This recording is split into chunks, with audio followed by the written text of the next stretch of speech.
Hello everyone, कैसे हैं? उम्मीद करता हूँ आप सभी स्वस्थ होंगे, मस्त होंगे।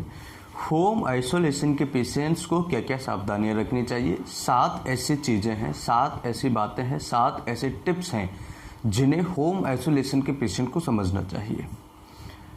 सबसे पहला जो टिप्स है, हमें अपने अंदर से फियर को निकाल देना चाहिए। फियर यानी कि जो पेशेंट्स कोरोना पॉजिटिव हो चुके हैं, जिनको कोरोना हो चुका है और उन्हें माइल्ड इन्फेक्शन है, इवन माइल्ड से भी उनको बहुत कम इन्फेक्शन है, तो ऐसे पेशेंट्स टोटली बिल्कुल पूरी तरीके से अपने दिमाग से फियर को निकाल दें, यानी डर को भगा दें। डर को कैसे भगाएं?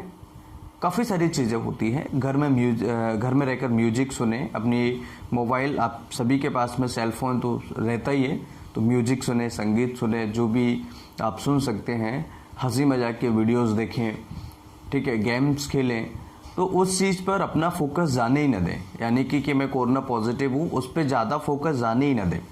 बस मॉनिटरिंग करना बहुत ज़्यादा ज़रूरी है। तो आपको, अगर आपके दिमाग में ऐसी न्यूज़ चलती रहेगी, अगर आपके ब्रेन में कुछ ऐसी चीज़ें चलती रहेंगी जिससे आप इरिटेट हो या आपको प्रॉब्लम्स क्रिएट हो, तो आपको ये सारी चीज़ों को अवॉइड करना होगा। तो आपको रिकवर होने में ज़्यादा वक्त नहीं लगेगा और आप अच्छे तरीके से स्वस्थ हो जाएंगे। तो फियर ऑफ कोरोना आपको हटाना पड़ेगा। अगर आप मेरी वीडियोस के द्वारा इस फियर को हटाना चाहते हैं तो आई बटन में आपको वीडियोस में दे देता हूँ।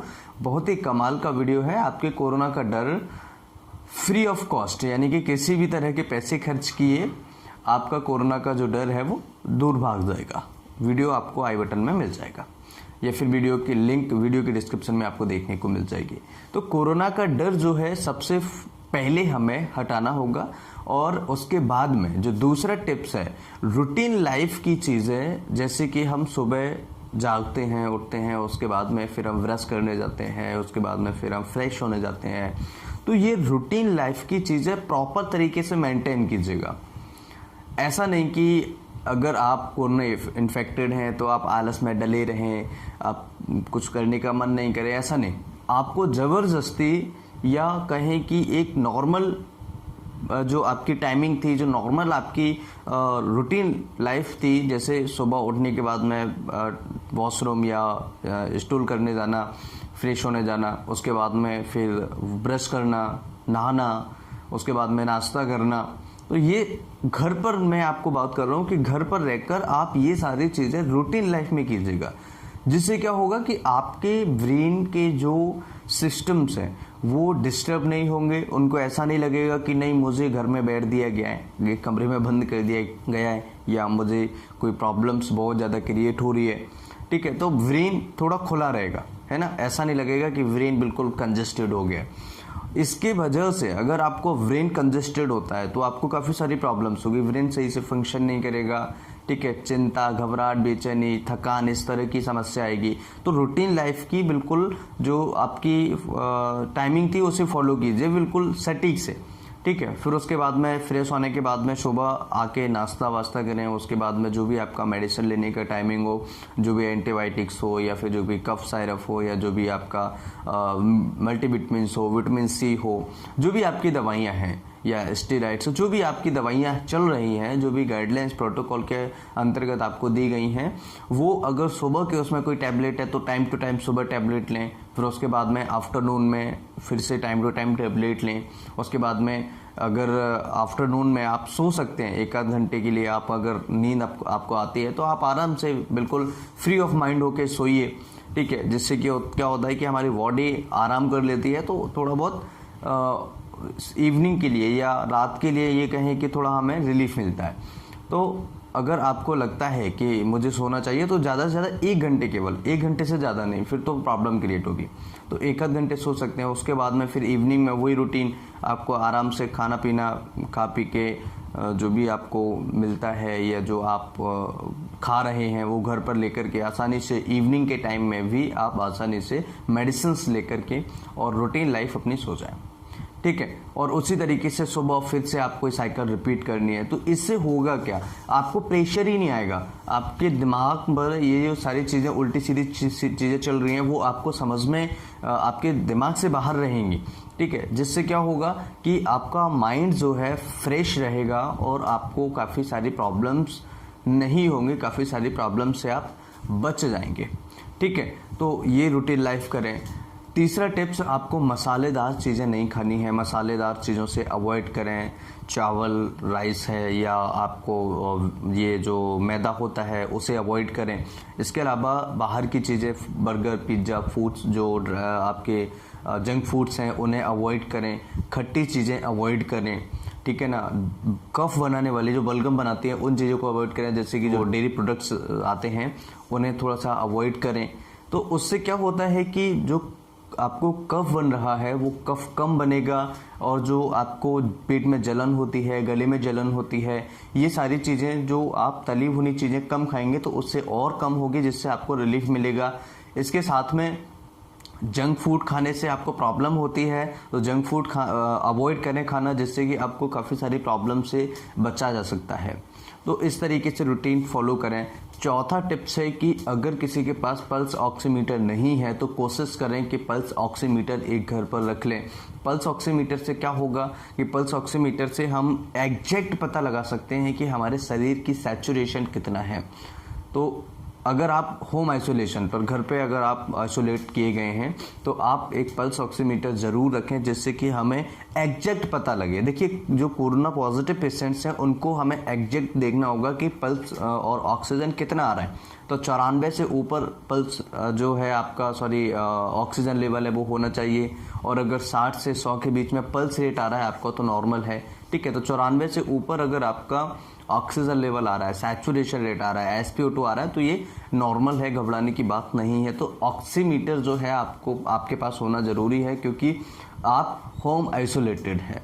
ठीक है, और अगर आपके पास, आप इसे परचेस नहीं कर सकते हैं, अगर आप इसे नहीं खरीद सकते हैं तो आप आसपास किसी से लें, आसपास किसी के पास हो या किसी मेडिकल शॉप से कांटेक्ट कर लें, वो आपको दे दे, है ना। तो इस तरीके से आप अपने रूटीन लाइफ में जो होम आइसोलेटेड पेशेंट्स है वो ये टिप्स को फॉलो करें, जिससे कि मॉनिटरिंग सही से हो पाए। देखिए, मॉनिटरिंग सही से होगी तो आपको जो सीवियरिटी है या जो भी आपको आने वाली प्रॉब्लम्स फेस हो सकता है कि करना पड़े, उससे हम बच सकते हैं। इसके साथ में टेम्परेचर की जो मशीन होती है, थर्मोमीटर, वो आपको रखना पड़ेगा। उससे क्या होगा कि थर्मोमीटर से आप पता लगा सकते हैं कि टेम्परेचर कितना बढ़ रहा है, टेम्परेचर कितना कम हो रहा है।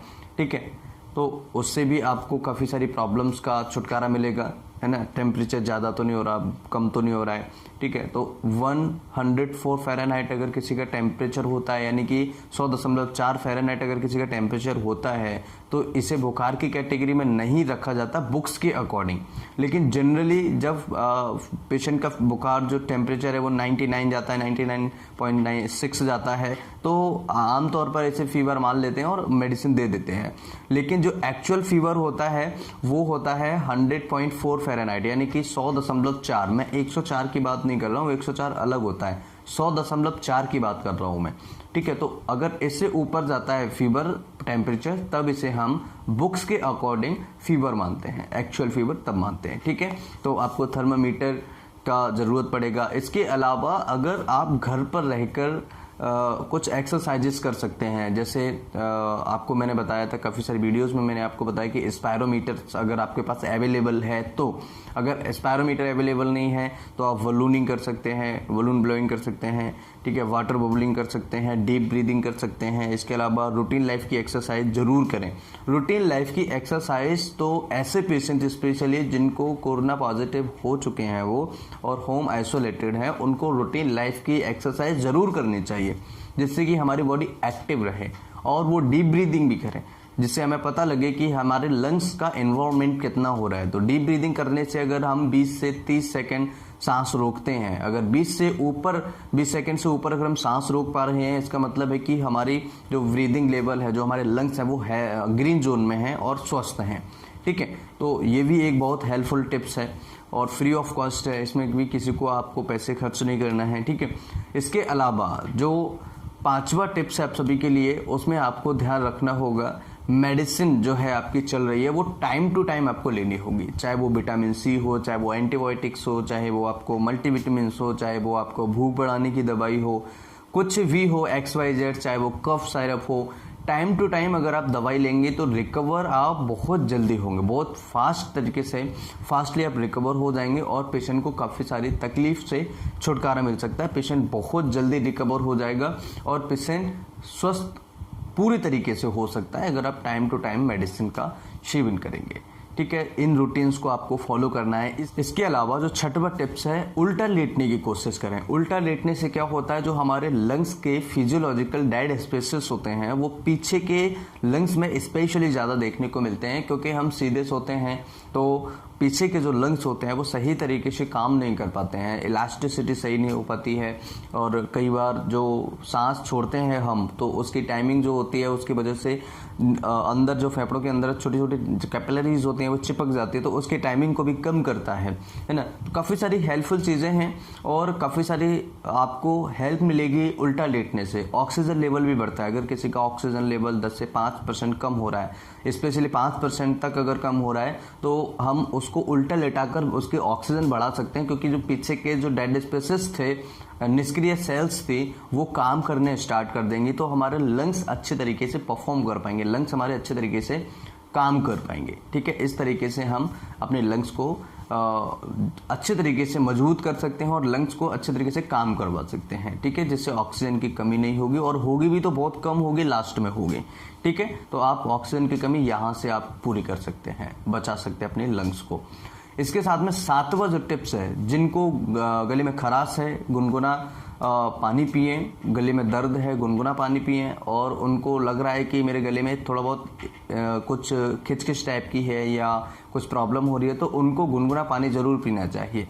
अगर वो थोड़ा सा, अगर आधी चम्मच से भी कम हल्दी डाल लें, 2-3 पत्ते तुलसी के डाल लें या अदरक डाल लें, उसको अगर अच्छे तरीके से उबाल करके उसका अगर गार्गल्स करते हैं गुनगुने पानी से, या अगर वो उसे ठंडा करके हल्का गुनगुना पानी वो सेवन करते हैं, तो उनकी समस्या ऑलरेडी बहुत जल्दी ठीक होगी, क्योंकि गले की समस्या में गुनगुना पानी बहुत ही रामबाण का दवाई का काम करता है। इसलिए गुनगुना पानी पीते रहें। ठंडी चीज़ें अवॉइड करें। ठंडी चीज़ें यानी फ्रिज की चीज़ें हैं, ठीक है, जो चावल है, पोहा है, इस तरह की चीज़ें अवॉइड करें।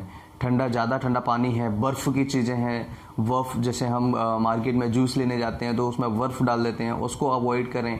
तो काफ़ी सारी हेल्पफुल सारी चीज़ें आपको ऑलरेडी मिल जाएंगी, तो आपको ये सारी चीज़ें करनी होगी। ठीक है, इनसे आप अपने लंग्स को हेल्दी बना सकते हैं, इवन अपने गले की समस्या को भी छुटकारा दे सकते हैं, गले की समस्या भी आपकी ठीक हो सकती है। और इसके साथ में एडिशनल जो मैं आपको 8वां टिप्स बता रहा हूँ वो हमें करना है, नेगेटिव खबरें कम देखें। नेगेटिव खबरें कम इसलिए देखें क्योंकि आप उल्टी सीधी जो न्यूज़ अभी चल रही है या सही चल रही है, गलत चल रही है, वो आपके माइंड में घर बना लेगी।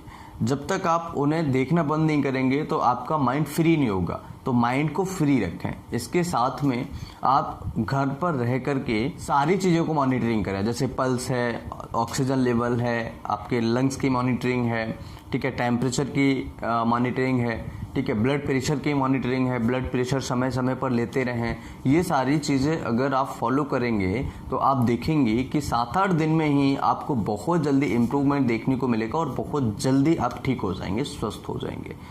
इस तरह के और वीडियोस देखने के लिए चैनल को सब्सक्राइब करें, वीडियो अच्छा लगे तो लाइक करें और अन्य लोगों तक शेयर करें, जिससे कि अन्य लोगों का बेनिफिट्स हो सके, फ़ायदा हो सके। नमस्कार, thanks for watching, have a nice day, जय हिंद।